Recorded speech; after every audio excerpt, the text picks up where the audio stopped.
Welcome to today's edition of the Rush 24/7 podcast. So good to be back, folks. Great to be here. Thanks to the best of host yesterday, which was me on tape. And a great best of show yesterday. Well, the audience is always suggesting I don't show enough gratitude to guest hosts, so I want to thank myself for appearing yesterday here on tape. We're back at it here, 800-282-2882. If you want to be on the program, the email address, elrushball at eibnet.us. All right, the assassination of Donald Trump and anybody else in his near orbit that they can touch continues unabated today. The narrative, the drive-by news, by the way, I don't know how many of you have taken up my suggestion. It was not a command. It was not an order. It was a suggestion to just turn off the news because there isn't any news anymore. Just turn it off. I have going on now 10 days, two 5-day weeks. And honestly, folks, I can't tell you how much my perception of things in general, country, so forth, and my mood are so much improved, so much better. This is not smoke. I'm not exaggerating here at all. As an illustration, I was a guest. We were guests of some buddies over in the Bahamas over the weekend on Sunday and Monday. And after playing golf all day Saturday, man, oh man, my golf game. You know, there's so many life lessons in golf. I wish you people didn't go stick to the issues crazy when I talked about golf, because there's really some instructive stuff here that I could share with you. But anyway, after golf all day, we had dinner. There were a bunch of people at the host's home, a bunch of people who also have homes at this place in the Bahamas, and it was an august group of people. I'm going to mention any names because these things are all private, and I didn't ask anybody if I could quote them or mention them, so I'm not going to. But the point is that it was a getaway, it was fun, but at dinner, all anybody wanted to talk to me about was the news, which is, I'm not complaining. I understand it. But before that began, there's stages at a dinner party. You have the adult beverage, the cocktail hour, and the hors d'oeuvres are passed around, and people that don't know each other getting to know each other. You're sizing up who you want to avoid and who you don't want to talk to and who you'd like to meet and so forth. You do all that. And then you sit down to dinner, and after everybody's got to know each other, then familiarity sets in. People let loose and start opening up. And it was exhilarating. Because many of the people there did not have my take on things. It's always exhilarating when you have a point of view that a lot of people haven't considered. See their eyes light up, or in some case they start muttering. But it was exhilarating, and it was fun. It was persuasive. It was a home run night, I have to tell you. But at the same time, it caused all the angst that talking about this stuff causes. Now, I'm not complaining about it. It was just an illustration. So I tried to veer it away. There was an NFL owner there. So I tried to steer the conversation away from after we'd spent ample time on the country and Trump. What I always try to do, because I'm a great conversationalist, folks, there's probably nobody better. You know how to be a great conversationalist? Just ask people about themselves and shut up and let them go, and they'll think you're the best conversationalist in the world. They'll think you're cool and hip, and you haven't said a word. You just got to ask the right questions and get them launching about because everybody loves to talk about themselves. And in this case, the people that were talking about themselves, it was fascinating to listen. There was a wide range of professionalism there. Various, I wouldn't call these people job holders. These are CEOs and owners and so forth. And they get them talking about themselves, and it's literally fascinating and learning opportunity and so forth. And I've always said one of the greatest perks of my success has been the entree to meet people I otherwise would not have met, and to be able to talk to them, pick their brains, and so forth. So it was all good, but I'm just saying that it starts off lighthearted, playing golf and so forth, and you get to dinner, and it wasn't tense or nervous or anything, but it changed the mood. Understandably, we're divided. So my old mind, want to save the day after saying what I had to say, after persuading the people I had to persuade, or giving it a good shot, then steered the stuff away. I'm just telling you, it makes a remarkable difference in two things: your own mood and your perception of things that are going on in the country. It doesn't mean that you hide. I'm not talking about building boundaries around yourself where you ignore things. You can't do that, and you people are way too informed and involved to ever do that. I'm just saying, buy yourself some time away from it. And don't expose yourself to just one-sided BS, which is all the news is anymore. You're watching a hit squad. I don't care what network you watch. Some networks have less of the hit squad, but there are hit squad types on every network. Some networks are all hit squad all the time, and some networks just have a few assassins scattered throughout the day. That would be Fox. PMSNBC and CNN are all hit squad all the time. And their narrative is, our democracy is in peril. Our country is in giant trouble. We have ticked off the Germans. We've made Angela Merkel. Can you believe Angela Merkel, to show you how things have changed, not just here but in the world, Angela Merkel, after the big G7 meeting where Trump upbraids her for not participating thoroughly and fully in NATO and basically not groveling like every other president has. You know, she's running for re-election. She went to a beer hall, I think, in Munich, and she wanted to give people a dose of reality. And you know what she said, essentially? I'm paraphrasing. Essentially, she said, the days of us being able to count on others are over. From this day forward, we're going to have to take care of ourselves. And she was praised as though it was meritorious, as though it was a problem. It was a change for the worse, that Germany was going to have to be self-reliant and self-sufficient. In the old days, like 5 years ago, if you said that you wanted to depend on yourself and that you wanted to be self-reliant, self-sufficient, it was praiseworthy. But Angela Merkel goes out there and starts talking about all this. I guess we can't depend on them. We can't depend on it.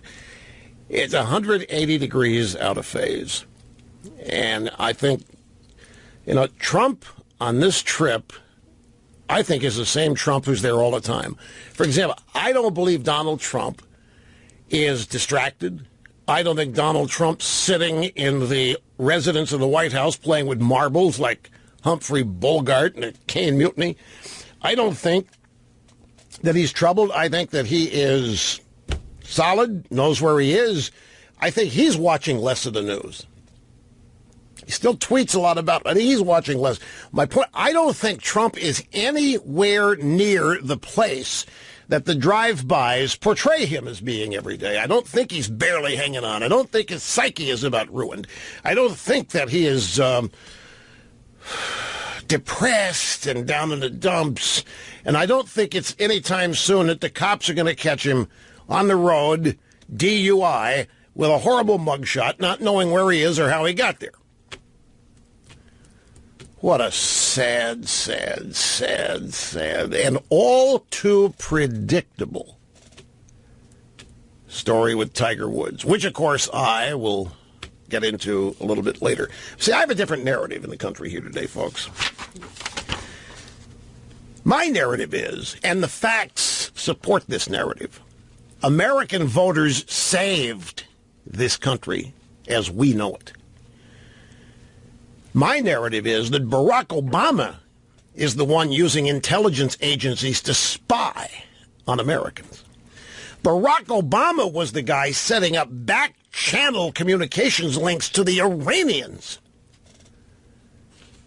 in order to do the prelude to a nuke deal that allows the Iranians to eventually have nuclear weapons. It was Barack Obama back-channeling that. Barack Obama, even as a candidate, was doing such things. Barack Obama back-channeling with Vladimir Putin via his foreign secretary at the time, Medvedev. Remember the old comment, the open mic, hey, tell Vladimir to relax, I'll have a little bit more flexibility after the election. He was talking about reducing the American nuclear weapons arsenal. These are the kind of things that were destroying this country, not to mention the cultural rot that has been promoted, inspired, and amplified by the American left. This country was on the verge of being transformed away from its founding. If Hillary Clinton had won in 2016, she would have been on the road to completing the Obama transformation. We wouldn't have the Supreme Court justice nominee and confirmation that we got. We wouldn't have any of the good things that Trump has done. You and I, in fact, this has always been my explanation to people about why there's not unity on the Republican side in opposition to Democrats, why there's not unity among conservatives. And I've always told you it's because, particularly in New York and Washington, Republicans, conservatives do not believe that we were in a crisis. They don't think we're anywhere near losing the country. They think that you and I and people who believe that the last presidential election was going to be determinative in the kind of country, they laugh at that. They don't think we're anywhere near that kind of country. We're not losing the country. What are you guys are crazy? There's a sizable component of the Republican Party that thinks that, and a sizable component of the Northeastern conservative, I call it media movement or what have you, simply do not believe that there is this crisis because they don't live it. Where they live, they're fine. There's no crisis. They're perpetual minority dwellers anyway, and they're comfortable there. That's their assigned role in life. But you and I, it's a much different take. We're on the verge of losing much of the foundation that defined this country. So that's a big wall there, or a big division when it comes to unity. Then you add, the problems that I see Mitch McConnell. I just don't see. I'm going to get to 50 votes on this health care bill. Come crying out loud. Before they had the majority, Mitch said, well, we only have the House. We don't have the White House, not the Senate. We can't really stop Obama. So we gave him the Senate. Well, yeah, but now we don't have 60 votes in the Senate. So we gave him the Senate with 52 votes. And then the White House. And now they can't. We're not back down to 50 votes they can't find, not 60. Now we can't even find 50 when we have 52 senators on our side. You see where a bunch of 8th graders were in Washington on a field trip and half of them refused to pose for a picture with Paul Ryan? Now, and I saw some video of these 8th graders listening to them talk about why. And I swear they were robots. They're repeating what they have to be hearing in class from their teachers, and perhaps also at home. Yeah, I mean, it was 8th graders. How old are you in 8th grade? 14? How old's an 8th grader? I forget. 13, 15. I mean, it was literal. It was the same kind of hate that you hear out of Maxine Waters, who really did some hate on a constituent in California. We have that audio soundbite coming. 8th graders, folks, half of them. One of these kids, I just couldn't see myself just standing in a photo with a man who puts his party ahead of country. An 8th grader? The Speaker of the House puts his party ahead of the country? Where does an 8th grader get that? Has to be. I mean, they don't come out of the womb thinking things like that. And they're not that far out of the womb in the 8th grade. I mean, they're still largely the product of influence, inculcation, indoctrination, propaganda. So, yeah, my narrative is, and it's supported by the facts, that American voters, you, saved the country as we know it. It was Obama and his team that were purposely undermining the America that we all love. There's always going to be an America, but there's some people who don't like it, never have liked it, and want it to be much different. And Obama led that group, spying on. We now know, by the way, we have a pretty good idea that it was John Brennan, who voted for the Communist Party candidate in 1976, that got all this started. It was John Brennan who went to Obama and said, we've got a basis here for, not a premise, not evidence, a basis for spying on Trump and his campaign for the purposes of destroying him. And it didn't stop. After Trump won the presidency, the spying and the efforts to destroy continued. Hillary Clinton would have covered all of that up, but voters blew up the plan. It was Obama and Hillary who represented a clear and present threat to the democratic processes that underlie our republic, not Trump, not Jared Kushner, not Paul Manafort, not Corey Lewandowski. I mean, it is striking, the names that are continually targeted by the assassination hit squad. Has anybody else noticed the pattern? Starting with the early days of Trump's campaign, where the media decide they're going to take down a member of his... Not the Democrats, folks. Who was the first to tell you? Remember how revolutionary an idea you thought it was? Who was the first to tell you the Democrat Party's an afterthought now? Electorally, hardly exist. They keep losing elections, but they're not running the left anymore. The media is. That's the engine, the fuel in the engine. They're the ones mounting this hit squad, not the Democrats. Democrats are just along for the ride. Let me take a break here because I have to. We'll be back in just a moment. Don't go away. Okay, so the pattern is this. Starting with the early days of Trump's campaign, the media decide they're going to take down a member of his team. We've seen him go after Corey Lewandowski. We have seen him go after Paul Manafort. We have seen him go after Carter Page. Anybody ever heard of these people before the drive-by media decided they needed to take him out as a means of distinguishing Trump as a reprobate and ill-conceived and what have you? So you have Lewandowski, Paul Manafort, then Flynn, of course, went after Jeff Sessions, Kellyanne Conway, Steve Bannon, Reince Priebus, Sean Spicer, Ivanka, even went after Melania. All of these designers saying they refused to dress Melania because of the pig she was married to. Well, guess what's happening in that arena, folks? I read it today at page 6 in the New York Post. Dolce & Gabbana apparently have the exclusive in designing the clothes for Melania Trump. And she apparently in the fashion world is just knocking it out of the park. And all of these hoity-toity elitist designers are now thinking they may have missed the boat because Melania looks so good in Dolce & Gabbana. And Melania is so revered and loved overseas. So now they're thinking they might have made a mistake here. But make no mistake that the drive-bys tried to take out Melania as well. Now it's Jared Kushner's turn in the barrel. And Jared Kushner is supposed to, Washington Post bombshell over the weekend.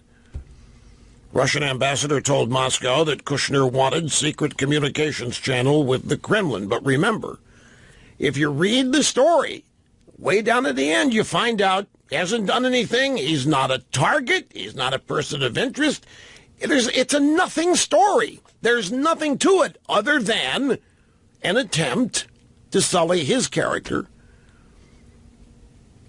Fox News' Catherine Heritage reported over the weekend that what really happened was that the Russians requested a back channel of Jared Kushner and others, and that there's nothing here, that these kind of back channel operations take place all the time. They're common in statecraft. As I say, Obama was famous for back channeling to the Iranians before the Iranian nuke deal. Obama back-channeling ransom payments. Hillary back-channeling with the Russians.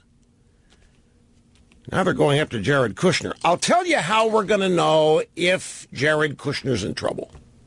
If you start hearing divorce rumors between Jared and Ivanka, you start hearing that Trump wants Ivanka to divorce Jared and marry a Saudi prince. then you might believe there's something to this. But outside of that, I wouldn't give it another thought. No. This guy that resigned the White House Communications Office, Bupkis, what was his name? He worked with Karl Rove. I think he worked at that PAC or whatever that Rove has, mental blood. It's a different crossroad. There's two crossroads? Okay, so this is not Rove's crossroads? Wow, does Rove know there are two crossroads? How can there be two crossroads? What? Okay, so it's not the main PAC. Okay, well, anyway, suppose he resigned on his own. People are thinking, aha, the big broom has begun. But that's apparently not. This guy apparently, you're not believing that, huh? By the way, here's it.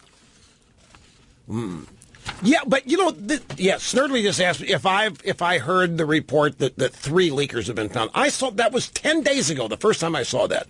And then on Sunday, my email gets filled up. Hey, Rush, look at this, And it was a news story that was on the 27th or 28th, one of these days over the weekend. And it was the same thing that I'd seen 10 days ago that Trump had, at the beginning of the trip, not 10 days, whatever the beginning of the Saudi Arabia trip was, it was 9 days. Oh, do you realize, have you seen the media tweets congratulating themselves for the grueling schedule and the hard work? Oh, something like 10 cities in 10 days, 11,000 miles, 110 live stand-ups. I mean, it was like they had just performed yeoman's work that the country had never seen before, tapping themselves on the back, hopefully pulling the oblique muscles in the process. No, I've seen that story there, that the 3 leakers have been identified and soon are going to be sent packing. Twice I've seen that story in a week. But I've not seen any names attached to it. And I've not heard of any resulting action from it. Now, here's Angela Merkel. This is yesterday in Berlin, speaking about the recent NATO summit. Wir sind überzeugte Transatlantiker. We are convinced transatlanticists, and precisely because we are, we know that transatlantic relations are of immense importance for us all. They rest on mutual values and interests, particularly when we are in times as we are now of intense challenges. But the last few days showed me that the days where we could completely rely on others are over. The last few days showed me that the days where we could completely rely on others are over. Boo-hoo! Completely rely? This cultural rot or shift, whatever, is not just contained within our borders. This is happening all over the world. I'm talking about values that were timeless, time-honored, self-reliance, hard work, all that sort of stuff. Now it's crying time if you have to go it alone. Crying time if you have to depend on yourself. Crying time is very, very bad and dangerous. At any rate, I want to get back to this whole business of Jared Kushner and trying to take him out after having tried to take out all of these other Trump people. I folks, really don't think there has ever been another full-time assassination squad like today's news media in the history of the country. Now, the media has been extremely volatile and over the top for much of our history. It was the media back during the colonial days, the founding days, and the Civil War. It was atrocious. Some of it would make what's happening today look like romper rooms, seriously.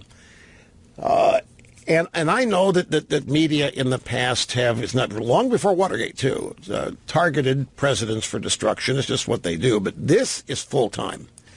And this is largely unsubstantiated BS, fake news. This is, in some cases, like Trump tweets that he thinks they're just making up when they apply things to anonymous sources and former and current government officials. Trump thinks they may just be making it up. And one of the reasons he thinks that is because in each of these stories, there is a reference, usually buried toward the end, that nothing in the story can be confirmed, and that none of the people who have been supposedly quoted in the story can confirm anything.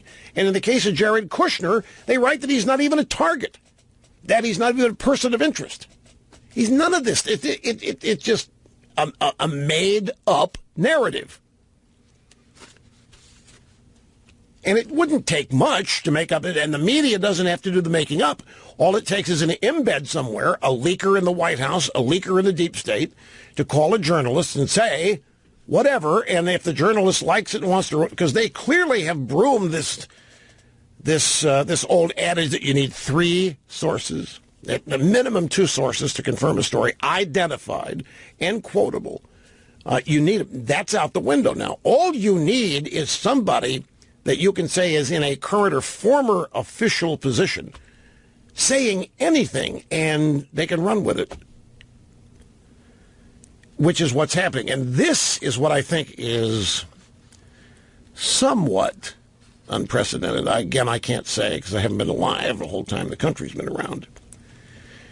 But at least in my lifetime, even with Nixon, there were attempts to take out Haldeman and Ehrlichman, but nothing like what's happening with virtually everybody. There are 2 or 3 people to the Trump team they avoid. They don't talk about Gary Cohn. They don't go after Dina Powell. That may be it, but everybody else they are targeting. And at times it's almost humorous to watch them try to turn Jared Kushner into Boris Badenoff. I mean, Jared Kushner looks like he still drinks milk, for crying out loud. And what's the crime? Professor Dershowitz was back over the weekend on TV. Say he still can't find a crime here. What's the crime? Any crime. Give me a crime. There isn't a crime. There were crimes committed in the Obama administration, all of these back channel, but those are not crimes per se, but spying on a presidential candidate, Lois Lerner turned loose at the IRS to purposely discriminate against Tea Party organizations. But the crimes that don't exist are being invented. And they're, by the media, they're getting more and more ludicrous. Even if the Kushner report is true, and it probably isn't, is it now a crime to have back-channel communications? Wouldn't you, especially in this media atmosphere, and if you're serious about having secure private conversation, wouldn't you want a back-channel technique that only the participants are aware of so that it can't be leaked, given all that's happening here? It certainly is not criminal. What they're trying to do here is criminalize, because remember the original premise, the Russians hacked the election. The Russians screwed Hillary out of the presidency. The Russians wanted Trump to get elected, and Trump got elected, and the Russians, therefore, have Trump blackmailable. They have Trump in their back pocket, Trump this, Trump that. And so anytime there is any kind of communication with anybody, with Russia, it's a crime. This is the perception that has been established. And, of course, governments communicating with each other is not criminal. Now, some of it could eventually lead to treason, but the back-channel infrastructure itself, there's nothing criminal about it. Every president going back to George Washington has used back-channel communications. We know for a fact that candidate Obama had back-channel communications with the Iranians. Obama wanted the Iranians to be able to invest in and grow their nuclear program, both domestic power production and weaponry. He wanted that for the Iranians. Who knows why? We can guess. But he was working on establishing these back-channel communications with the mullahs as a candidate. And the drive-bys all know it. And they don't have a problem with any of it. And then that back channel continued when Obama was in the White House. Iran is a mortal enemy of the United States. Some say, well, so is Russia, and Trump's in bed with her. Can somebody, has Trump discussed lifting the sanctions on Russia? Has Trump done anything to ease or make life easier for Putin? What actually has happened between Trump and Russia? You know, all these back-channel communications and all of this private negotiation, what's happened? Where have we been sold out? Where has Trump sold us out anywhere?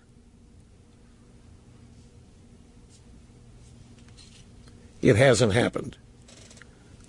That Obama, getting back to him, once Obama gained the White House, Obama and Hillary used back channels with the Iranians to continue to push for the Obama-Iran nuke deal. Obama even used Henry Kissinger to open up back channels with Russia. This is when Obama and Putin were supposedly on the outs over Crimea. Obama calls Dr. Kissinger and asks him to do what he can to help facilitate back-channel communications with the Russians. So this is totally ginned up. Everything about it is. I got to take a break. We'll be back and continue in a second. Welcome back. El Rushmo meeting and surpassing all audience expectations every day. Let's grab the phones. We'll start here in Eau Claire, Wisconsin. This is Dave. Great to have you, sir. Welcome. It's great to talk to you, Rush. First-time caller, long-time listener. Glad you made it, sir. Thank you very much. Say, I just want to quickly remind everybody that President Kennedy used Russian back channels to resolve the Cuban Missile Crisis. Exactly right. Back channels are used frequently, constantly, and almost all the time, like my accuracy rating. Yeah, it's all a bunch of malarkey. It is, because the effort here, and it's largely, it has been successful with a certain percentage of the country, I don't know what, but the perception is that Trump is illegitimate. That's the objective, every day, to cement that.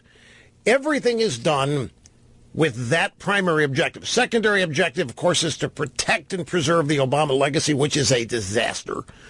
But Obama must be spared. He must be protected. He must continually be and remain on the pedestal of the greatest of all time.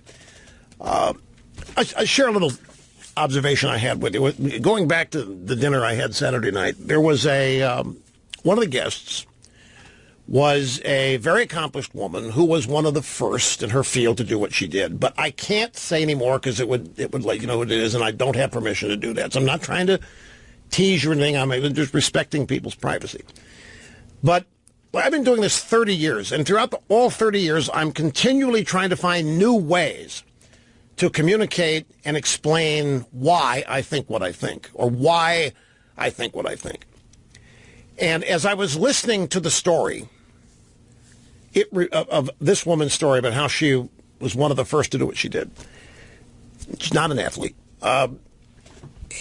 it struck me that we get this a lot lately, the first African-American to do something, like be elected president, or the first woman to break the glass ceiling, the first woman to... And it's always bothered me. I see other people celebrate it and make a big deal of it, and it's always bothered me, but I've never known why. This woman had a daughter with her, and her daughter's highly educated, deciding which of two fields she wants to go into. And she started talking about women this, root for women, how hard it is. And she asked me a couple questions. You know, aside from the obvious, I don't see you as a woman. Why are your accomplishments in any way linked to the fact that you're a woman? You're a human being. You're a person. You live in the United States of America. You do whatever you want to do. Why all this identity politics stuff? And it finally hit me. It is a way, if you, at least in my perception, it is a way to actually be critical of the country, not celebratory of it. The reason for celebrating all of these minorities, women, African Americans, you pick your minority who does something that hasn't been done by somebody in that group before. The media goes nuts. It's one of the greatest things in the world. And that the root of that is that America is unjust. and that America is unfair, and that America discriminates, and that America is biased and bigoted and whatever. And so this person has overcome the institutional problems and obstacles that it has placed in the way of our minorities, and that's why it's celebrated. So it's celebrated by the media. And the people who fall for it, say, championing it, repeating it all on social media, it is a way of actually denigrating the country by saying that somebody finally did it. Somebody worked so hard to overcome the built-in bigotry of the United States. This is why it's always bothered me. The conversation led to, I don't think there are enough women in the Senate. I said, why does that? You realize what you're saying? You're saying that human beings can't represent human beings. You're saying only women can represent women on women's issues. I said, tell me, what is women's studies done for anybody but waste their education? What is the point of it? Well, I said, no, the point of women's studies is to teach you how unfair and discriminatory your own country is. That's the whole point of it. And then to convert you to a liberal. She said, they don't have to. I already am. I said, well, I figured. She was nice, though. She actually she wanted to know what I thought about the things that she believed. She was not one of these 30 seconds and they start calling you names people. It was fascinating. So, but the perception here is that Trump's illegitimate, and that his presidency is illegitimate, and everything that happens in his presidency is illegitimate. And that's why the Assassination Hit Squad is never ending, because every one of these stories is to feed this perception, because it is not reality. This perception that Trump is unjust, illegitimate, the election was flawed, that Trump is a criminal, his actions are criminal because of what he did with the Russians. And, of course, protecting Obama over here, which is a close second to the premise of making Trump illegitimate. That's what all of this is aimed at. That's why it's not news. It's why it's not information. It's not reporting to you things that you don't know. It's hideous. And this back channel thing, like the caller said, JFK uses, solved the Cuban Missile Crisis. And did we eat our lunch on that deal, too? Time is flying. I was going to take another phone call, and I realized I only got 15 seconds here, and there's nobody up there who's only worth 15 seconds. So we'll just say hang in, sit tight. We've got an obscene profit break here at the top. It'll go by very quickly, and we'll be right back here.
Yes, sir, Bob. Welcome back. Having more fun than a human being should be allowed to have. Rush Limbaugh here behind the golden EIB microphone at the distinguished and prestigious Limbaugh Institute for Anti-Leftist Studies.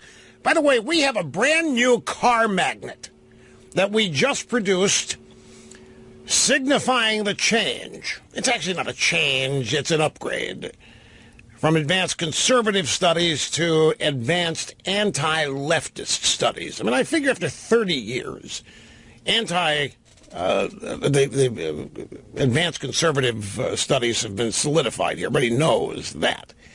But it is now expanded to be targeted, so it's anti-leftist studies. Because I figured, folks, after all these years, it's not enough just to espouse conservatism and explain it. Teach it, define it. There's a missing component. It has to be presented simultaneously with anti-leftist studies as a contrast rather than as a standalone. So that's all it is. Listen, we got this circular car magnet. What did I had it back here. It's suitable for putting on your door, suitable for putting there on the back of the trunk or what have you. You can see it at the EIB store at rushlimbaugh.com. Now, predictably, I got some emails from, what do you mean it's not a big deal for the first woman or the first African? Let me try this again. I know that I kind of swerved into that because it was not my primary discussion topic. I'm not trying to belittle anyone's achievement here. It's always bothered me. This has been like a craw. It has just bothered me, and it's media related, not people related. It's bothered me, particularly when African Americans excel at something. The left goes bonkers as though they feel sorry for them. There's this never-ending sympathy that I'm sure in the minds of leftists, the sympathy derives from what the leftist thinks is the horrible existence of a minority in America. Not just African Americans, but women and Hispanics and Latinos. And you pick the minority. The left invents them as they need them. And life in America is so filled with drudgery, and there's so many obstacles put up there by the white patriarchal majority, the white Christian patriarchal majority, that there is sympathy for the victims of this great nation. And so when any one of them triumphs, it is portrayed, it's not subconscious, it's sort of hidden, but it's portrayed as a triumph over America. That's how I hear the media going nuts over it.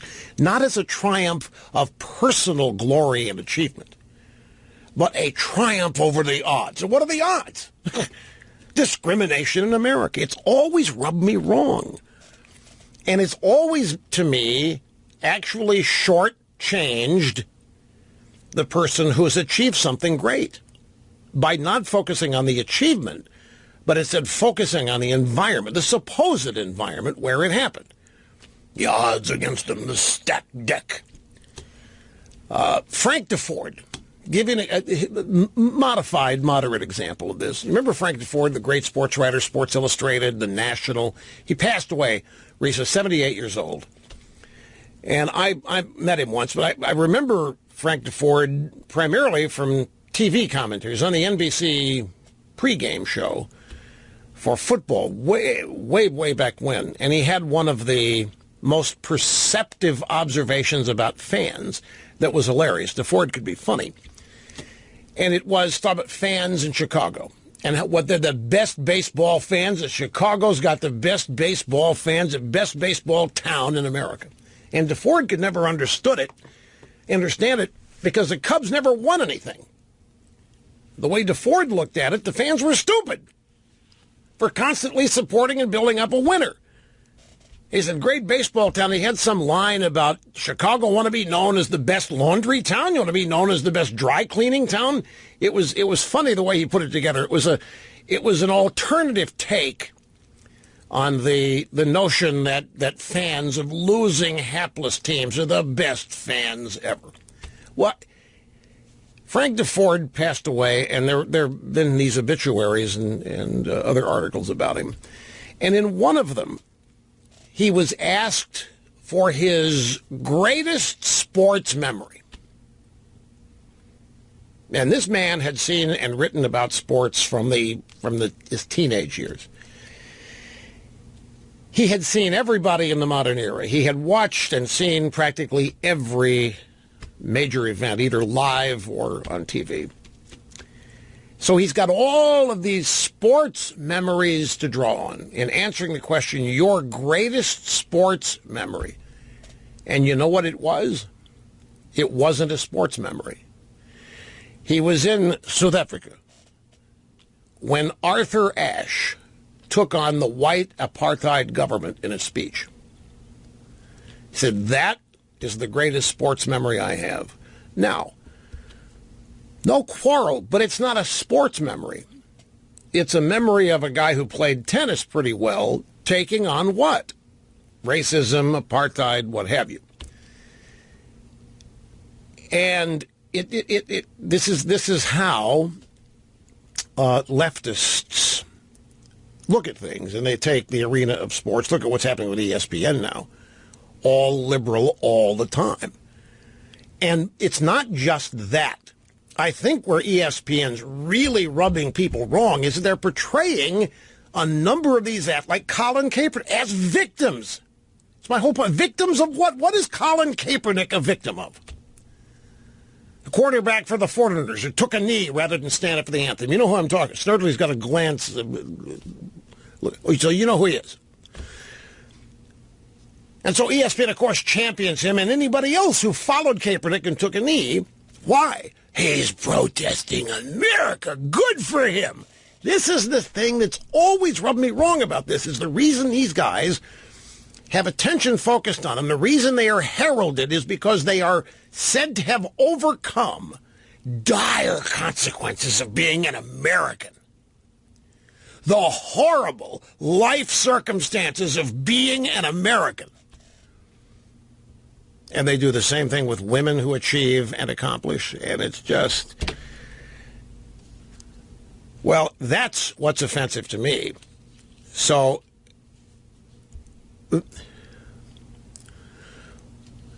don't expect the left to understand. I expect the left to be boiling, raging mad if they're hearing this, or when they're going to read about the way this is written on Twitter. Twitter will blow up in its own little sphere there. They will have not the slightest idea what I'm talking about. They won't have the slightest clue. They're not even going to try to understand what I'm talking about, because in this case, they are guilty. And, of course, they, in their own little warped minds, are never guilty. But there's another reason for this, too. By continuing to hold on to, because are we not long past the first woman to do something great, the first African-American to do something great, the first Hispanic, the first transgender to do something great? Are we not long past that now? Oh, that's right. Not till we get a woman. Precisely my point. What does it... I'll tell you how little it mattered to voters. It didn't matter a hill of beans to voters that they could have had the first woman. It did matter they could have had the first African-American, but that was because voters wanted to end all this kind of talk. And they thought they could prove the country not racist by voting for and electing a black man. How'd that work out? But they're not similarly obsessed with the first woman president. But we're long past the era of first this to do something, first that to do something, the first... Are there any firsts yet to happen? Well, yes, actually, the first woman to play offensive tackle in the NFL. I thought, what is that sugar bear mama on the Honey Boo Boo? What's her name? Mama June? She could have played offensive tackle at one time. She lost a lot of weight. So the first woman to throw a touchdown pass in the NFL, the first woman to kick a field goal in the NFL. I guess you can make up a bunch of firsts that haven't happened and then prove that the NFL is discriminating prove that the NFL is discriminatory and bigoted, as is America, because women are not allowed to play offensive tackle. And this is the subtext of it. But there's another thing. By holding to the first woman, the first black, the first homosexual, the first transgender, the first Native American, the first whatever, there is also something else more hideous that is woven into this intricate web of deceit, and that is the built-in excuse to why they might or will fail.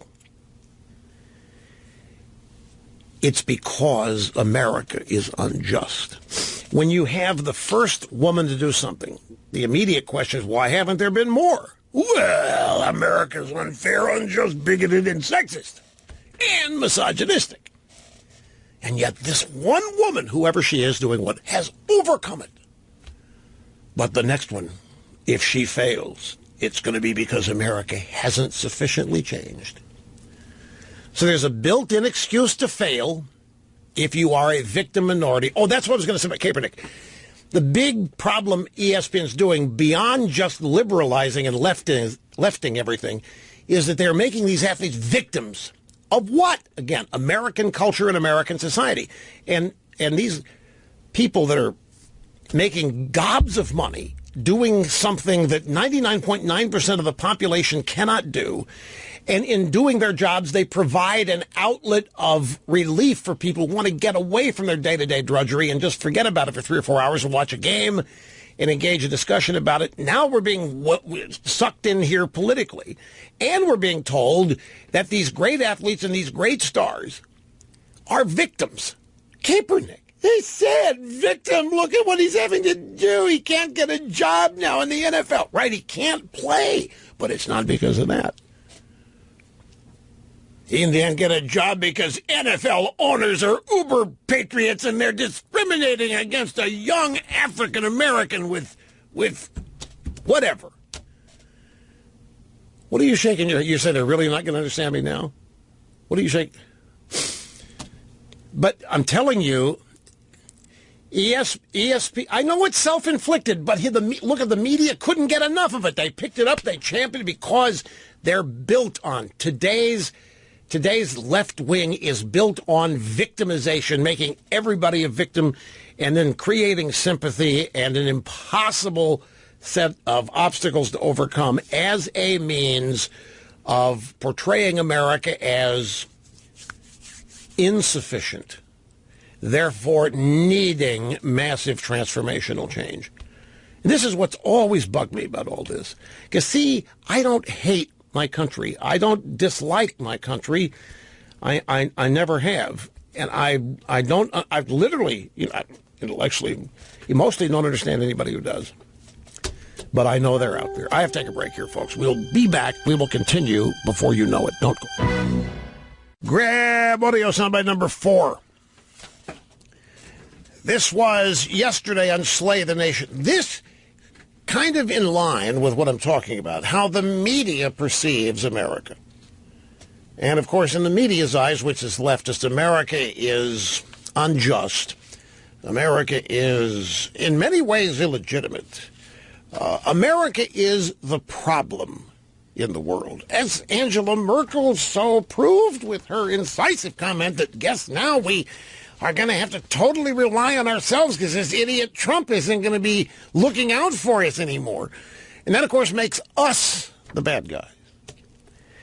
So James Mad Dog Mattis, the Secretary of Defense, was on Slay the Nation Sunday with uber leftist John Dickerson, who is the host. I think he's their political director. Now, this bite is only 4 seconds long. I may have to play it a couple or 3 times. The bite contains the question and the answer. 4 seconds long. Here you go. What keeps you awake at night? Nothing. I keep other people awake at night. That is James Mad Dog Mattis, Secretary of Defense. Now, the question, what keeps you awake at night? What does that mean? What do you think, Snerdley? What is that question? What is Dickerson's frame of mind in asking the question? No. What are you most afraid of? What is it that worries you the most? As an American, as a Secretary of Defense, you control the most powerful, deadly fighting force the world has ever known, and you are being asked what scares you. You are Darth Vader, and some little pencil-neck geek at CBS is asking you, what are you afraid of? What worries you more than anything in the world? Is it maybe a Republican might grab you by the neck and throw you to the ground? What scares you? That's the root of the question.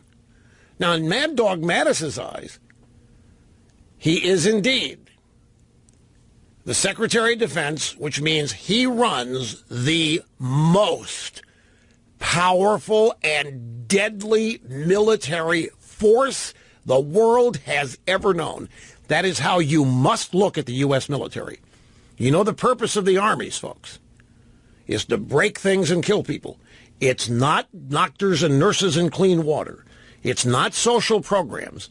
It's not a social experimentation playground, although that's how leftists use it. It is the deadliest fighting force ever assembled in the history of mankind. And the guy that's in charge of it, whose name is Mad Dog, is being asked what scares him. Here again, the soundbite. What keeps you awake at night? Nothing. I keep other people awake at night.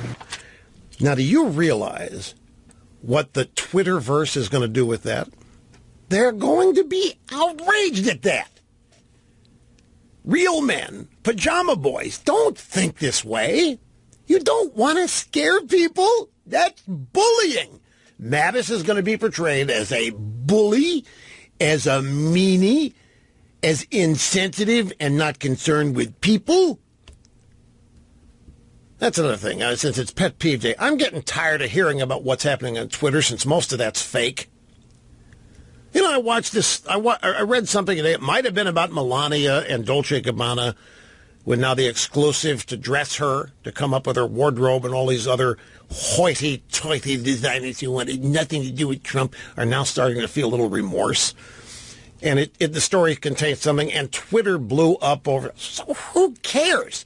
Most of Twitter is bots. Have you looked at Twitter's stock price? Even with the Trumpster tweeting all day, they still can't monetize it.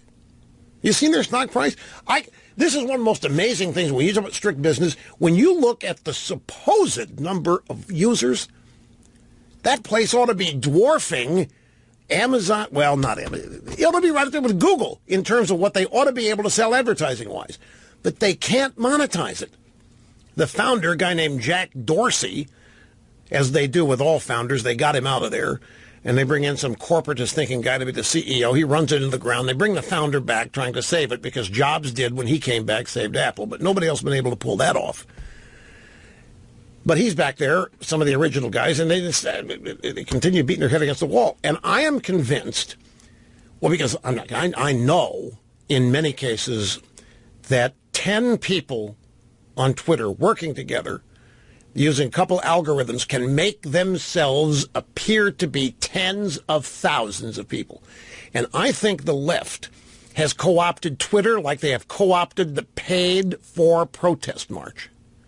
And I don't believe half of what's on Twitter in terms of the numbers, the strength, and so forth.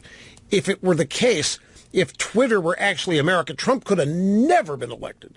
Because all of Twitter is all liberal all the time, with a couple little sectors over here, with conservatives scratching each other's backs now and then. But outside of that, you get the impression that Twitter is American. I realize that Twitter is not.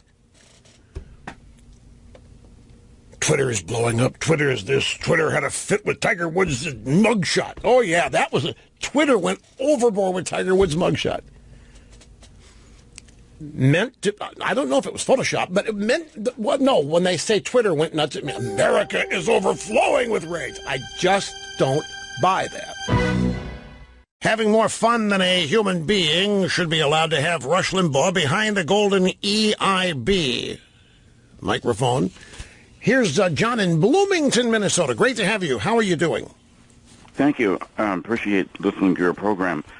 I wanted to ask you about where is the outrage from the media, like Lester Holt and others, regarding the wiretapping of Mrs. Merkel's phone? I think that was a couple years ago it came out.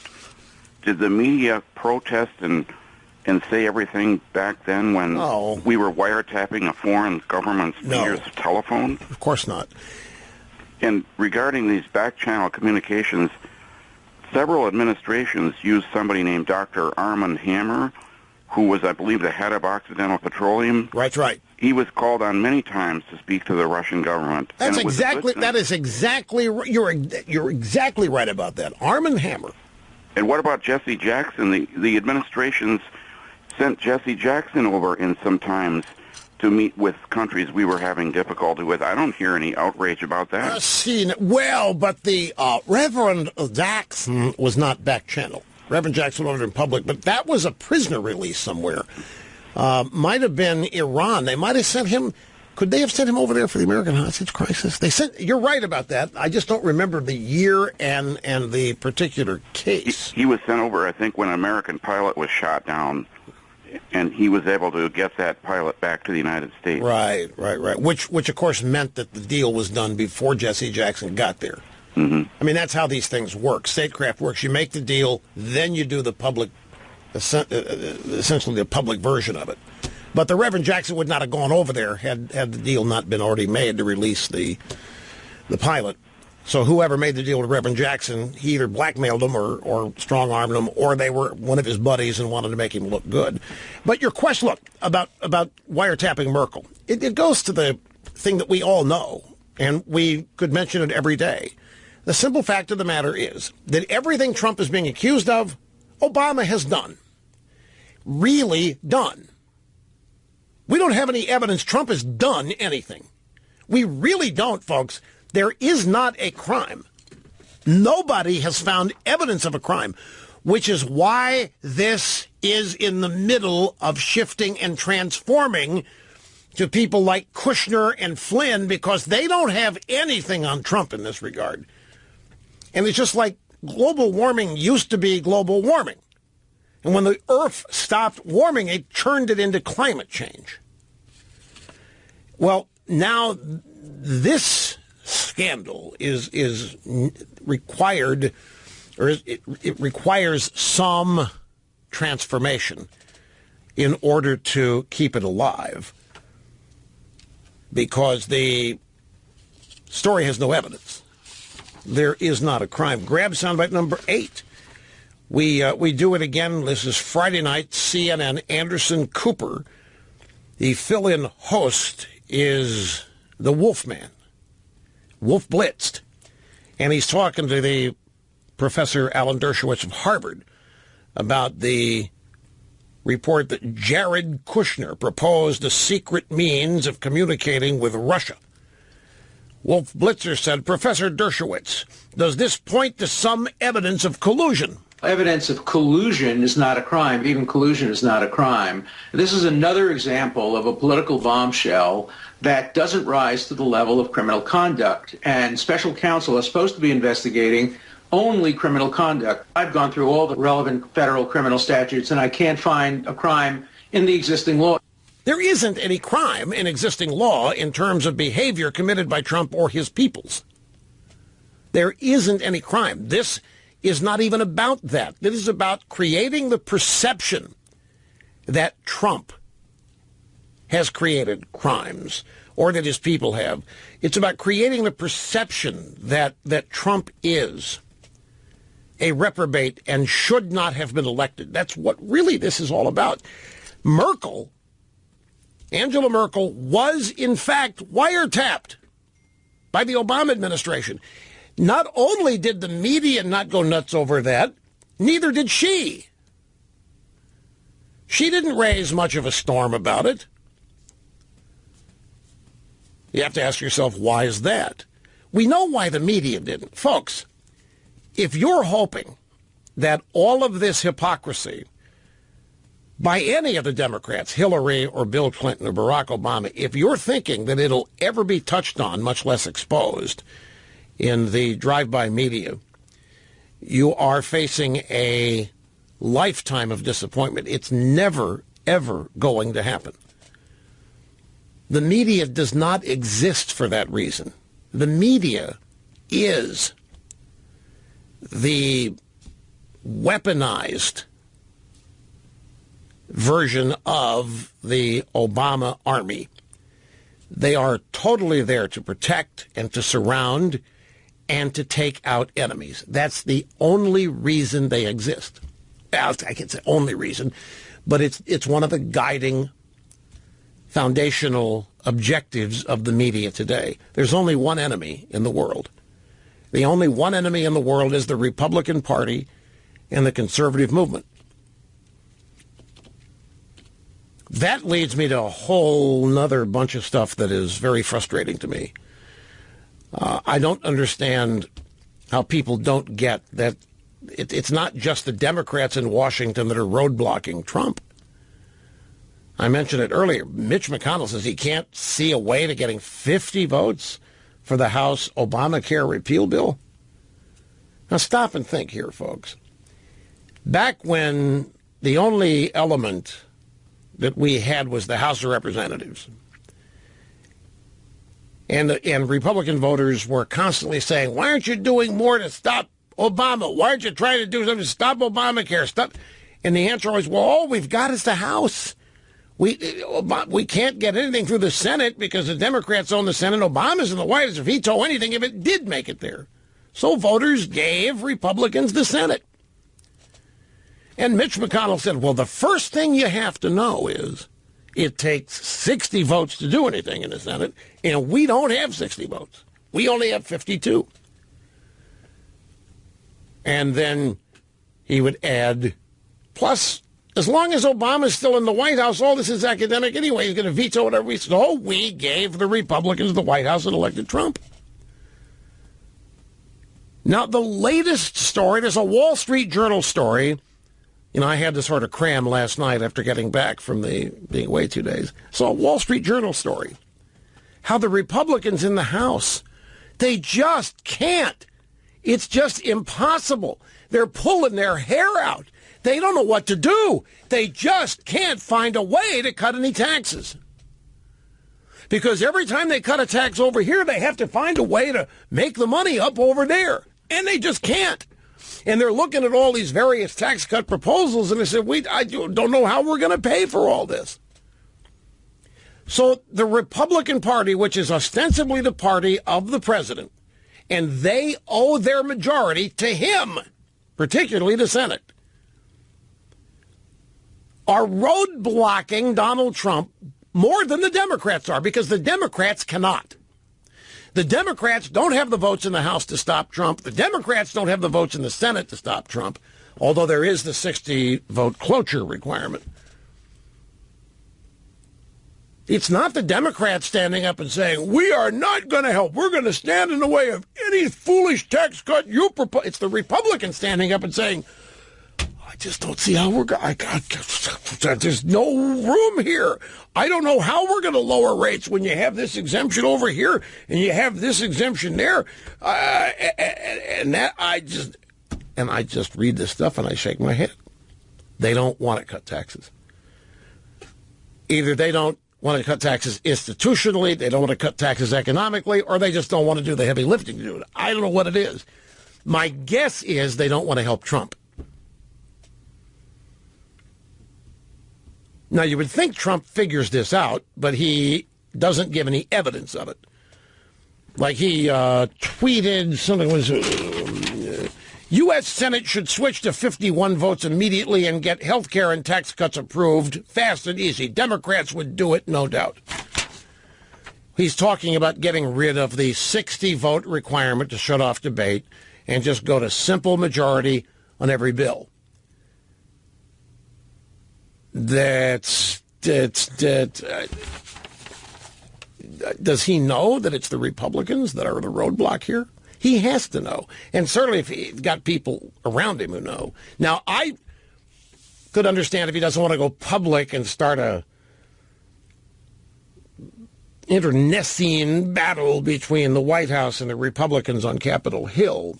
keep that for back channels and behind the scenes. But clearly, when the Wall Street Journal had a picture of the chairman of Ways and Means Committee and Paul Ryan standing there and all these guys, and the headline, Republicans just can't find a way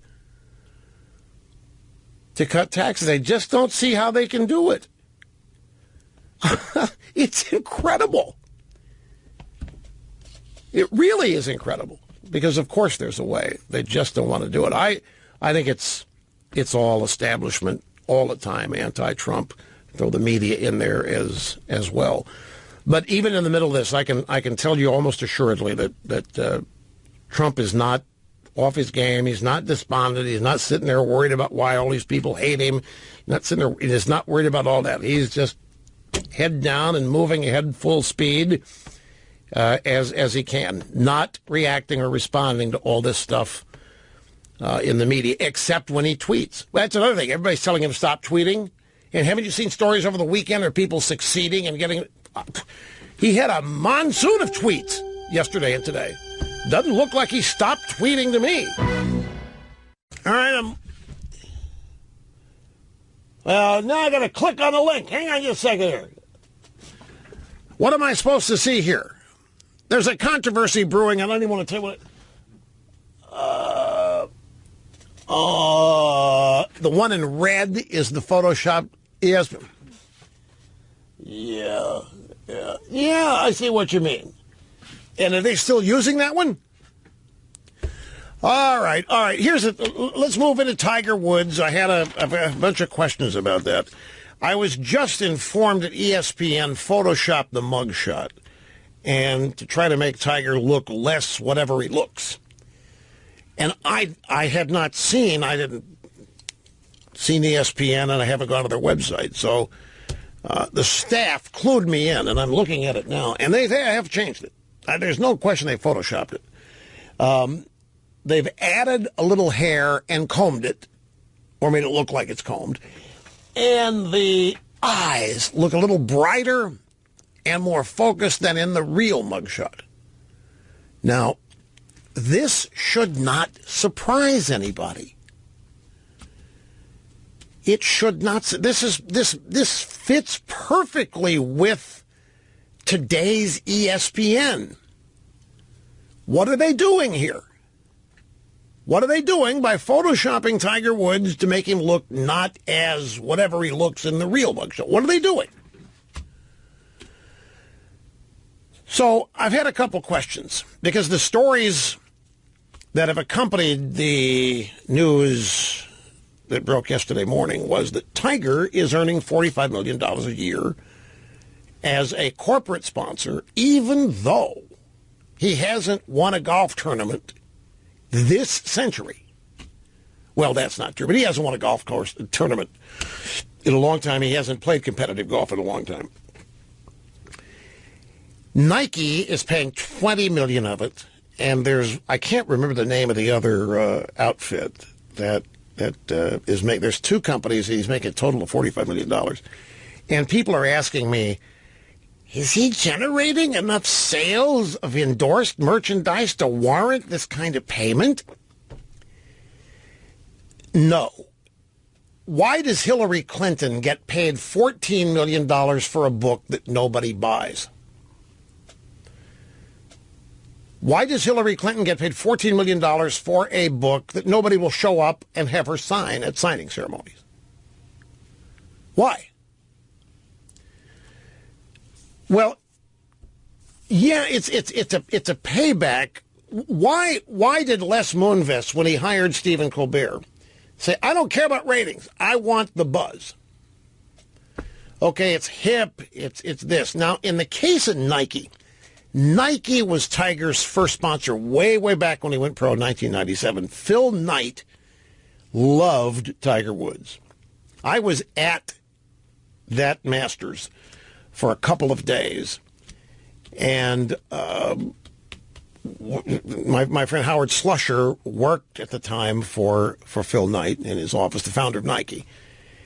And it was a Friday night. We're all sitting somewhere. Somebody rent a house when you go there, and Phil got a phone call. Tiger was over playing video games, and he had summoned Phil, and Phil bolted out of that chair and left the house and went over to see Tiger. It was just Tiger was it. I mean, owned everything. The Nike endorsement I don't think they'll ever abandon Tiger Woods. It's a personal thing, and now it has become a protective thing. I don't think Nike will ever, Nike had to get rid of the club division, the golf club division, because Tiger started playing so poorly, nobody was buying Nike clubs. Tiger now has his endorsement deal for clubs with TaylorMade. He still has a Nike endorsement deal for the apparel, golf shirts and stuff like that, maybe shoes, but not clubs anymore. And they're out of the golf ball business, I think. But the Nike endorsement of Tiger is pure personal. It's protective. It's defensive against just these kinds of things. It's not based on an up and down business relationship at all. I don't think anything will ever, unless there was someday a total turnover of people at Nike. But even in that case, I can't think of the other outfit. Yeah, I can find just a mental block. I know who it is. I can't think of it right now. They make up the other $20 million. The point is that much of this, Tiger is being paid for all the great stuff in the past. He has, in the past, sold gobs and gobs of stuff. He's also being paid so nobody else can get him, because everybody in the golf world is hoping and praying that Tiger will come back and be reborn and be the Tiger Woods of 1997 to 2005. They're hoping, and they want to be there if he is, and they want, in his mind, to be the ones that stuck with him. So there's much more to these endorsements than just the dollars and cents of, what he's selling now. Fastest 3 hours in media. Maybe just speeding by here today. So we have another break here at the top of the hour. And we will be back and continue. And as always, my friends, it's going to be magnetic. It's going to be compelling. You will not be able to turn away even if you want to. Same as it is every day.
No, you missed my point again. I guess I must not be doing well today. Angela Merkel, Trump told Germany it's time to grow up. Okay? So Merkel goes to the beer hall, campaigning in Munich, and says, Germany, it's time we grow up. Whether she knows that or not, I don't know, but that's what happened. Trump said, look, you guys got to get up and you got to leave the parents' house here. You got to go out on your own. It's time to grow up. It's time to become a responsible adult. So Angela Merkel huffs and puffs and gets on the campaign trail to the beer hall in Munich and says, it's time. We you know what? The days where we can completely rely on are over. We have to grow up. I think it's all great news. We look at it this way, ladies. By the way, welcome back. Great to have you. Rush Limbaugh here, the EIB network. And I goofed up. The car magnet, that Circle car magnet, is not for purchase in the EIB store. It is a premium for new subscribers, is what it is. So if you subscribe to rushlimbaugh.com and the Limbaugh letter, the full boat package, or just the newsletter, then that's the gift that you get. We call it the premium, but that's what you get for signing up. Every time we do this. But I just signed up last month and you didn't have it. You screwed me. What can I do to... Be patient. It's like next year you'll be able to get this year's iPhone after they come out with a new one. I'm just kidding. But eventually all these premiums do become available. But right now its status is as a... By the way, Apple. I'm thinking we got to change the way we talk to them here or talk about them. Somebody asked me over the weekend, what is the latest great product from Apple? And I found the question is interesting. You mean you don't know? No, I really don't. Interesting question. If you're Apple, that's not good. That people don't know what your latest tremendously innovative product is. You would think everybody would know. Everybody has an iPhone. You would think would be up to speed on things you can use with it, because the answer to the question is the wireless Bluetooth AirPods, right? Like one of the reasons why people don't know it is you can't get them. They were introduced last October, and then they were pulled. Before they had ever sold, they pulled them, and it said coming soon. And soon meant the middle of December, if you were one of the first 10 to show up and buy it. After that, after the first 10, it was 6 weeks from the moment you ordered a pair until they're delivered. And it's still 6 weeks. 6 weeks! They must be tough to mass produce. They are amazingly innovative. The one Apple product I can't use because I'm deaf. But they are tremendous. They're these genuinely wireless Bluetooth AirPods that people who use them say that people listening to them on the phone say you've never sounded better. They have microphones in them that are specially built. And apparently people using them to speak sound awesome. If you got the earpods in and you're, say, listening to a song, there's no volume button, so you double tap it and say, raise the volume. Siri, turn it up. If you're listening to music and you get a phone call, double tap either one of the AirPods. It'll pause the music and answer the call. When you finish the call is completed, and it goes back to the song for the moment you paused it. And there's you can change the double tap on the AirPods to do a couple of different things. And of course, this is just version 1. The next versions are going to have many more software capabilities as they innovate them further and design them up. But you still can't get them in 6 weeks. And they're $159 for a pair of wireless AirPods. They come in a case that looks like dental floss. You charge that case, and that case will then charge the AirPods for 24 hours. The AirPods last anywhere from 2 to 5 hours, depending on how solidly you use them. In the meantime, Apple just announced that they've promoted some babe from some job to human resources. She's now in the executive circle. And Apple's most recent announcements have been what they've been doing with clean energy, what they've been doing in human resources, what they've been doing on LGBT Day, what they've been doing on Gay Rights Day, what they've been doing Glad TV Day. There haven't been any product announcements. And people are hungering for products. So I'm thinking we need to change the way we speak to it. For example, Mr. Cook, CEO. Mr. Cook, you are not being inclusive. And Apple is coming up short in sustainability. And the evidence is AirPods. You announced the AirPods last October. They go on sale, but people are still waiting 6 weeks. You are discriminating against people. You got to use liberal language to get to these people. You're discriminating against potential buyers. 6 weeks. It's not fair. It's not fair that some customers have got theirs and other customers have not. That's unequal. It's not inclusive, Mr. Cook. There are many people who would love AirPods who cannot get them because you won't make them. And that's not fair, it's not inclusive, and it's not equal. But your human resources department apparently is big on the uptick, and we're all happy about that. And we're happy about all the solar farm clean energy and stuff. But when it comes to products, not being inclusive. And, of course, sustainability. I mean, we haven't even gotten to the point where the AirPods have their own sustainability because there aren't enough of them out there for people to buy. Maybe that'll work, folks. Who knows? But I've found that to get through to liberals, you got to speak their language. And two of the big terms in liberalism today are sustainability. Run the test. If you have millennial kids who think they know everything, go talk to them about somehow work sustainability when talking about, say, energy or climate or any kind of process to improve life. And then offer your opinion, well, that's not sustainable. And they'll think you're brilliant, and they'll agree with you, because sustainability is one of the biggest words in the millennial lexicon. I have personally discovered this. And then inclusion. Inclusivity. Those two things, if you want to worm your way into the mysterious heart and tiny mind of today's liberal, those two terms will get you there. They will run you through the maze, and you'll hit pay dirt.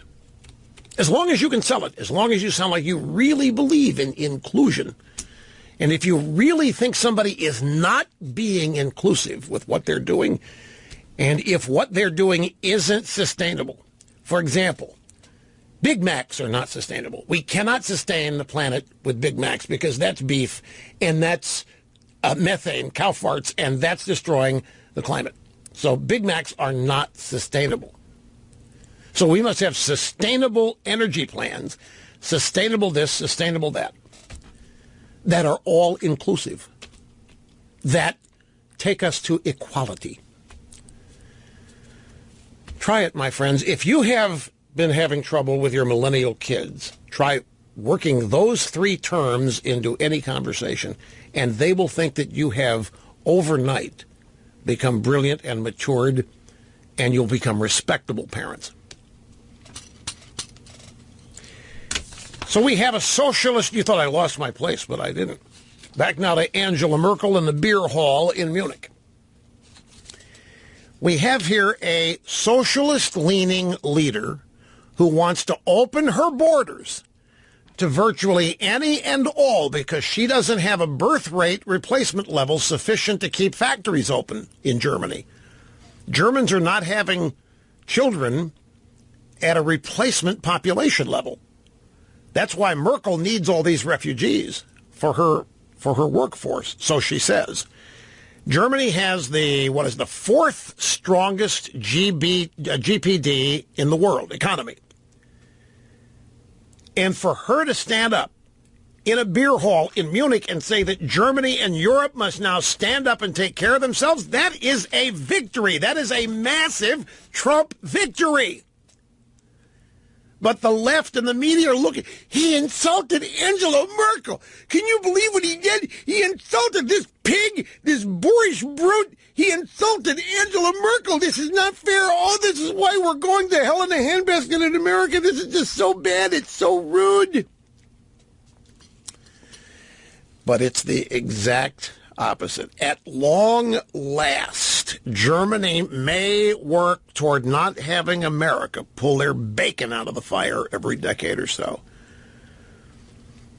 It would almost be, not quite, it would almost be the equivalent to the Democrat Party saying, you know what, we've just noticed that it's better for Americans to rely on themselves, to become self-sufficient and productive and happy, rather than depending on massive government.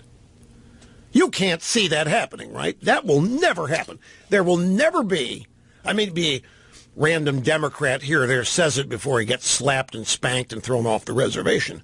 But as an official pronouncer from the Democrat Party, you'll never hear that. But that's what we effectively just heard from Angela Merkel in the beer hall in Munich. It is a big deal. Here's CNN. At the Sunday campaign event, this is in the beer hall in Munich, Merkel said that beer hall's the equivalent of a bar, right? Can you imagine one of our candidates campaigning in a bar? Actually, I think Hillary did. You know, Hillary does. She likes to. Oh, she loves to bend the elbow. In fact, the Hillary Elbow Benders Club, did you know that she's president? And the hot sauce, too. Oh, the hot sauce. It's what she does with it that people don't know. Whew. At the Sunday campaign event, Merkel said that Europeans will continue to work in friendship with the U.S. and the U.K. and others wherever possible, including Russia, but stressed that her view, Europeans must be self-reliant. We need to know that we have to fight for our own future and destiny as Europeans. This is after Trump gave her what for. Isn't this as it should be? I mean, we're not saying we're going to abandon them. This was all part of them paying their fair share at NATO, which they are not yet. They're a little bit below the minimum requirement. But I have to say, the contrarian in me, when Merkel says here in the beer hall in Munich that we Europeans have to fight for our own future and destiny as Europeans, it's going to be hard to do that when your borders are open to all kinds of refugees from you-know-where. I mean, that's not...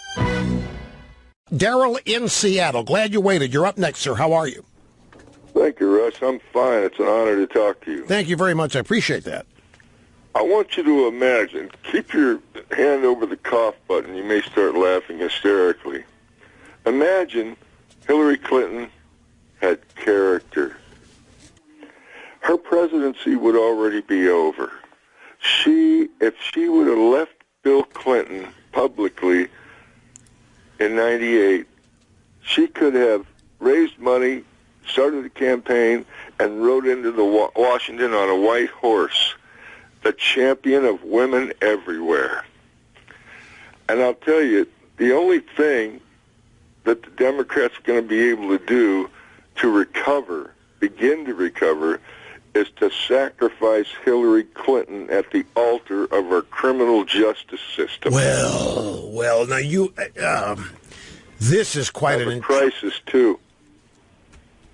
Let me tell you, this is very intriguing. Let me see if I understand. You're saying that if Hillary Clinton had character, she would have left Clinton during the Lewinsky scandal, and if she had done that, there's nothing that could have kept her out of the White House. She'd have become a champion of women and whoever else, and she would have rode in there on a white horse. She'd be president today, maybe emeritus forever, and so forth. I believe so. And if the Democrats wanted to turn their fortunes around, they would sacrifice Hillary Clinton on the altar of the criminal justice system. Oh. If she is indictable, indict. If she is enough evidence to convict. Then pardon her. Then she would have been flushed down instead of breaking the glass ceiling. This is, she would have been flushed. Let me tell you something. I got to stop you because of time. I don't mean to be rude. This is classic. You are one of the greatest illustrations of the cultural divide that exists, the moral, cultural values divide that exists. Because today, as she is, and as she sits or waddles or stands with the anti-seizures glasses, walking in the Chappaqua Memorial Day Parade, she already is the champion of American women.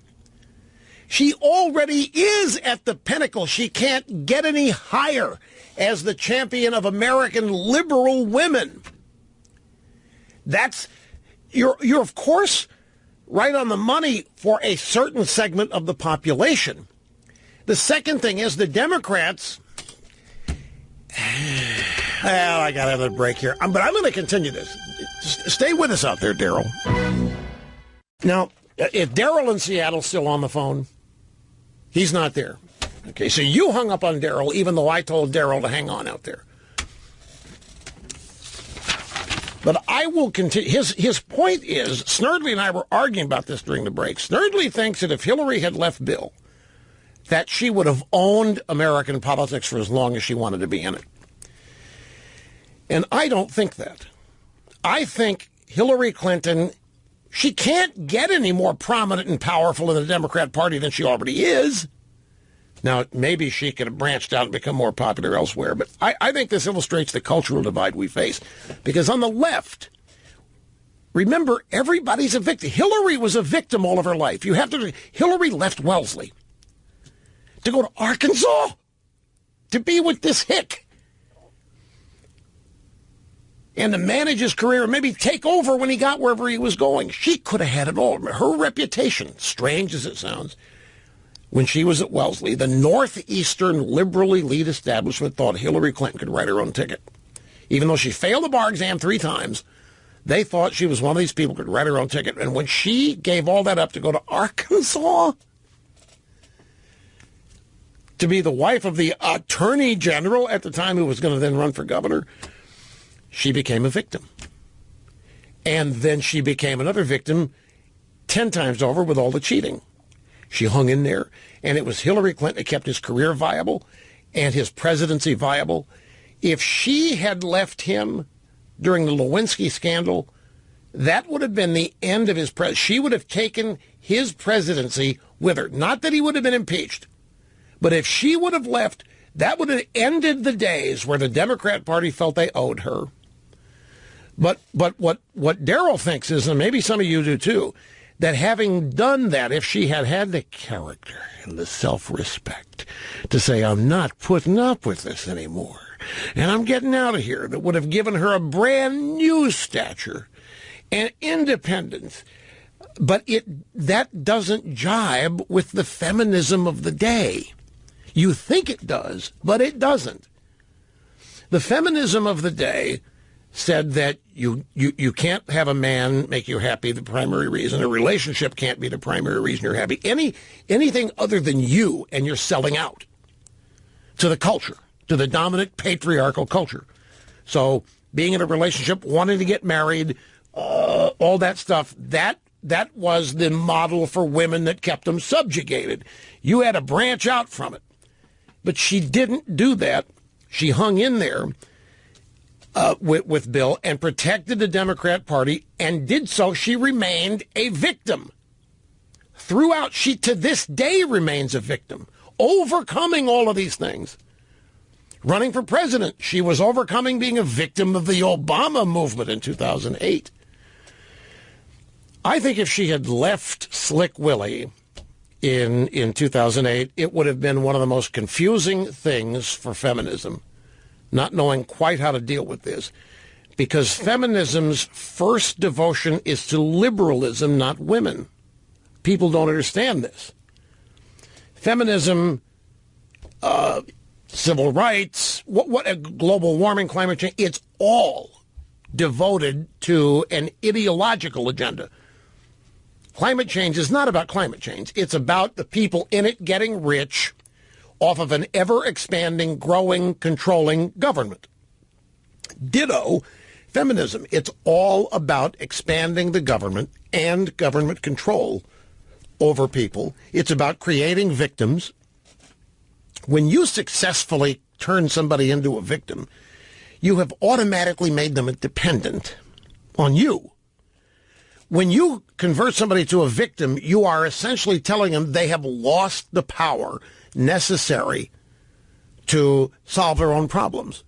And you create within them a mentality that they can't overcome their own problem because they're victims. That's the great thing about victim status if you're a leftist. It creates armies of dependent people who forever think the world's unfair to them, particularly Republicans and conservatives, and a built-in excuse for failure. And with all these failures, they still need to eat. They still need to have cable TV. Still need to be able to do it. That's where the government comes in. For Hillary to launch herself out of victim status by abandoning her husband, maybe taking Chelsea with her, who knows. I don't know that it would have necessarily improved her stature with the left. And if she had done it, I think it would have, because of the way it was structured, I think it would have blown feminism through the roof. What's after victim status? That's right. Okay, that's right. Exactly right. There's for women, you're exactly right. What Snerdley asked me, what follows victim status? Because you don't remain a victim forever. You first become a victim, and then you become a survivor. You are a Trump survivor. You are an abuse survivor. You are a whatever. And when you're a survivor, you are a double victim. I just, if Hillary had left her husband, do you think 14 million people would have bought her book? As opposed to nobody buying her. If she, well, okay, you may have a point there. There might have been, if she'd have told the truth about it, it might have been interesting to people. They might have decided to buy the book, so forth. Here, we just had a website come in, or a soundbite come in. It's grab soundbite number 26. This is a fairly good example here. If you want to hear some identity politics, if you want to hear how Democrats look at the world, and this buttresses many of the points I have saliently made today, here is Bernie Sanders this afternoon at Brooklyn College delivering the commencement address. We must never allow demagogues to divide us up by race, by religion, by national origin, by gender, or sexual orientation. Black and white, Latino, Asian American, Native American, Christian, Jew, Muslim, and every religion, straight or gay, male or female, we must stand together. This country belongs to all of us. Now, these people are out there saying Trump's dividing us. This is division. He thinks he's speaking in a unifying way, but look, all he's doing is dividing people. He's telling us how he sees people as the group they are in, not the human being that they are. He said, we must never allow demagogues to divide us up by race, religion, national, and then he proceeds to do just that. By identifying race, national origin, gender, sexual orientation. It's the first thing liberals notice about people is, what group are you in? What group can I put you in? You're a woman. Are you lesbian? Are you straight? Are you Native American? Are you African American? Are you mixed? What are you? That's how they see people. Because that then identifies the victim status they hold. Victims of what? Victims of America. They're all these people, victims of America, the white patriarchal majority. They're all victims of America, as the left sees them. That's why I say, Daryl might be right about Hillary. I just can't, I'm trying to figure out what would have happened to her if she had purposely vaulted herself out of victim status. And I mean within the Democrat Party. That's a tough question to answer. We got to take a break, though. I think you all are forgetting a bunch of important stuff. If Hillary would have left Bill, that would have ended his presidency, not via impeachment, but that would have elevated his total lack of character. It would have been the discussion. It would have been the topic point. She shielded all that. There would have been no vast right-wing conspiracy theme that the media did pick up to blame for all that. There wouldn't have been any Hillary and Bill Foundation. There wouldn't have been all this fundraising. If she wouldn't have been picked for Obama's whatever, if she had run and lost, if everything else had happened. I mean, the things that she preserved the Democrat Party. If she'd walked out on him, that would have been the end of the Democrat Party. Instead, she converted that whole scandal into the Republicans were the enemy. Her husband was a great guy. Imagine Ken Starr would have convicted the guy. If she'd have walked out, Ken Starr would have had his number one witness. It would have destroyed the Democrat Party. That's why they owe her. That's why she knows they owe her. That's why 08 ticked her off so much when they went and got Obama instead of her. That's why she's still bitter. Don't doubt me. I don't have enough time. I've got a couple Sean Spicer sound bites. You know, Spicer's supposed to be out. You know, the media's been telling us that Spicer's out. Not out, just demoted. That Trump's not going to get rid of him because of what Spicer knows. That's what I read today. Trump's going to hold on to Spicer because Spicer has too much dirt. But he's not going to be doing the press briefings. Spicer's going to be sent over there to a corner in the office and not really do anything. And yet, there he was today doing the White House briefing. You know, every media question today, practically everyone, the president said on Twitter today that... Got to take a break. Back after this, folks. I'm waiting for what Trump decides to do on the Paris climate change accords this week. I hope he stays out of it, withdraws. Gary Cohn, the Democrats in the White House are trying to talk him into it. Why are they even there? Anyway, the AP has prepared an obituary for the earth if Trump pulls out of Paris. I kid you not. Details tomorrow. See you then.